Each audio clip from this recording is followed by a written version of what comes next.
அவருடைய ரத்தம் உங்கள் மேல இருக்கும். ஹalleluya. ஆமென். நீங்க புரிஞ்சா நல்லா ஹalleluya சொல்லிருப்பீங்க. சத்தம் ஆமென். சத்தத்தை வர மாட்டேங்குது. ஹalleluya. அவருடைய ரட்சிப்பின் சந்தோஷம்.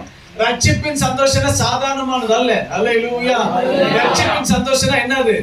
அவருடைய ரத்தம் நம்ம மேல பாதுகாக்குமா. சத்தம் வர மாட்டேங்குது. அது பத்தாதே. ரத்தம் நம்ம மேல இருக்கிற வரைக்கும் சங்கார தூதன் நம்ம வீட்டுக்குள்ள வர மாட்டான். எத்தனை பேர் புரியுது இப்போ? ஹalleluya. சங்கார தூதன் யார் தெரியுமா? மரணம் வீட்டுக்குள்ள வராது. ஹalleluya. ஏன் தெரியுமா வராது? அவருடைய ரத்தம் உங்க வாஸ்கல்ல இருக்கும். உங்க தலை உங்க சிரசு மேல இருக்கிறது. அதனால உள்ள நுழையாது. என்ன நுழையாது? சங்கார தூதன் நுழைய மாட்டான். ஹalleluya. இப்ப இங்க ஆண்டவர் என்ன சொல்லுகிறார்னா 16வது வசனத்துல உன்னுடைய ஆயுசு நாட்கள் முழுக்க என்னுடைய ரட்சிப்பு உன்னோடு கூட இருக்கும். ஹalleluya. With long life will I satisfy you. உன்னை திருப்தியாக வைப்பேன். ஆமென். ஏன் நம்ம குறையாக இருக்கிறோம்? எதுலெல்லாம் குறையாக இருக்கிறோம்னா நம்ம கோடு கிழிச்சுக்கணும். நம்ம ஆயுசு நாட்கள் வரைக்கும் தேவனுடைய பாதுகாக்கிற கரம் நம்மோடு கூட இருக்கும். ஆனால் ஐயா நான் சொல்றேன், உங்கள் பலவீனம் வந்தால் உங்களை தொடாதுன்ற நான் சத்தம் வர மாட்டேங்குது. உங்களுடைய சுகவீனம் வந்தால் உங்களை தொடாது. ஹalleluya. உங்களுக்கு எத்தனை வியாதி இருந்தாலும் கவலைப்படாதீங்க. கர்த்தர் உங்களை பாதுகாக்கிறவர்.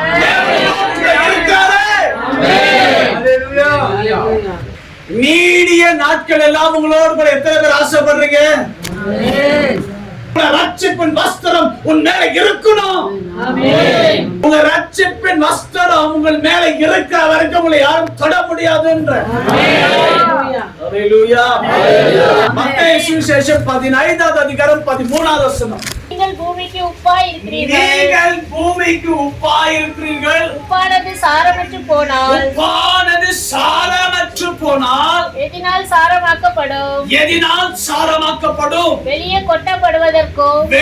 கொட்டப்படுவதற்கும் மனுஷரால் மிதிக்கப்படுவதற்குமே மனுஷரால் மிதிக்கப்படுவதற்கும் வேறொன்றுக்கு உதவாது. ஹalleluya.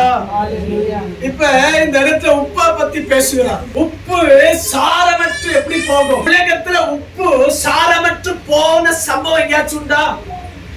சரித்திரம் இருக்கா? இல்ல. ஆமா தானே? உப்பு சாரமற்று போற சான்ஸே இல்ல.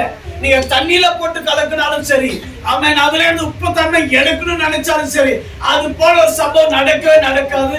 அது போல தன்மை உள்ளதும் அப்படி இல்லை. சரியா?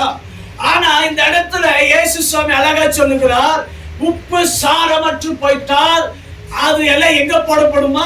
மெதிக்கிறது கூட லாயக்கு இல்லை. You are the salt of the earth, but if the salt have lost its savor, there shall it be salt. If it is there henceforth good for nothing.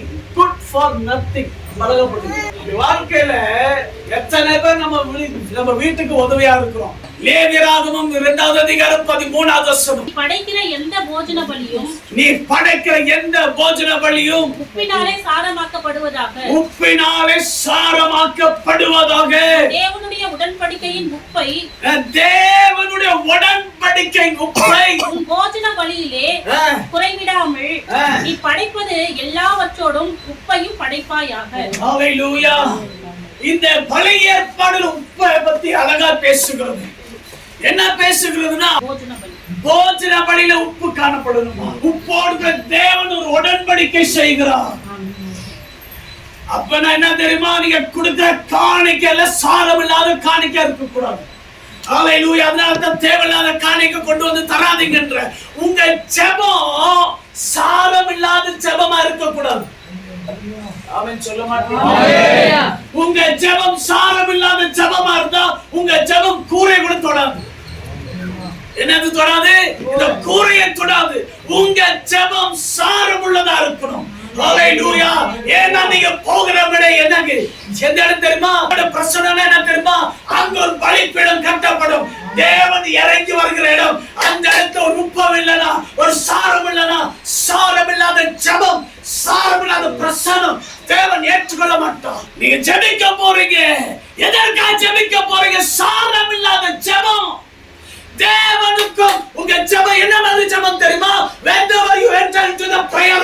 you are making a covenant with the Lord. என்ன பண்றீங்க? தேவனோடு கூட உடன்படிக்கை செய்றீங்க. எப்பெல்லாம் ஜெப நேரத்துக்குள்ளாக போறீங்களோ தேவனுக்கும் உங்களுக்கும் ஒரு உடன்படிக்கை நடக்கிறது. இந்த உடன்படிக்கையில சாரமுள்ள ஜெபமாக இருக்குன்னு சொல்லி தேவன் உங்களோடு கூட பேசுகிறார். சத்தம் வர மாட்டேங்குது. சத்தம் வர மாட்டேங்குது. ஹalleluya. God wants to make a covenant each and every day whenever you enter to the prayer room. ஜெப நேரத்துக்குள்ளாக போறீங்க, வெத்தா போறீங்களா? ஹalleluya. அதனால தான் ஆதி காலத்திலே உப்போடு கூட உறவு வைத்தவர், உப்போடு கூட சம்பந்தம் பேசினவர், உப்போடு கூட உடன்படிக்கை செய்தவர். சொல்லுகிறாங்க, நீடித்த நாட்கள் நான் உன்னோடு கூட இருக்கிறேன். தேவன் உங்களோடு கூட இருக்க விரும்புகிறார். ஹalleluya. எங்க உங்க ஜெபம்? எங்க உங்க ஜெபம்? சாரமற்ற ஜெபம் இல்ல, சாரமுள்ள ஜெபம் தேவன் உங்களை எடுத்து எதிர்பார்க்கிறார். சத்தம் வர மாட்டேங்குது. எத்தனை பேர் ஒப்பு கொடுக்க நீங்க விரும்புறீங்க? நான் சொல்ற கேளுங்க. இன்னைக்கு நீங்க ஒப்பு கொடுக்க மாட்டீங்க, ஒரு நாள் வரும் இப்படிப்பட்ட பேசுறவங்க மத்தியில இருக்க மாட்டான். இப்படிப்பட்ட பேச ஒரு நாள் இருக்க மாட்டான். அப்ப வருத்தப்படுங்க, ஐயா யாராச்சும் இப்படி எல்லாம் சத்தம் போட்டு பேசுற யாராச்சும் கிடைப்பாங்கன்னா இருக்கவே மாட்டான். சாரமற்ற வாழ்க்கை வாழாதீங்க. நான் உங்க பிள்ளைகளை முட்டி போட வை, நீங்க முட்டி போடுங்க. உங்க ஜெபம் சாரமுள்ளதா இருக்கணும். என்னாகமம் 18வது அதிகாரம் 19வது வசனம். இஸ்ரவேல் புத்திரர் கர்த்தருக்கு ஏறெடுத்து படைக்கிற பரிசுத்த படைப்புகளை எல்லாம் உனக்கும் உன் குமாரருக்கும் உன் குமாரத்திகளுக்கும் நித்திய கட்டளையாக கொடுத்தேன். கர்த்தருடைய சந்நிதியில் இது உனக்கும் உன் சந்ததிக்கும் என்றைக்கும் செல்லும் மாறாத உடன்படிக்கை என்றார். உடன்படிக்கை செய்கிறோம்.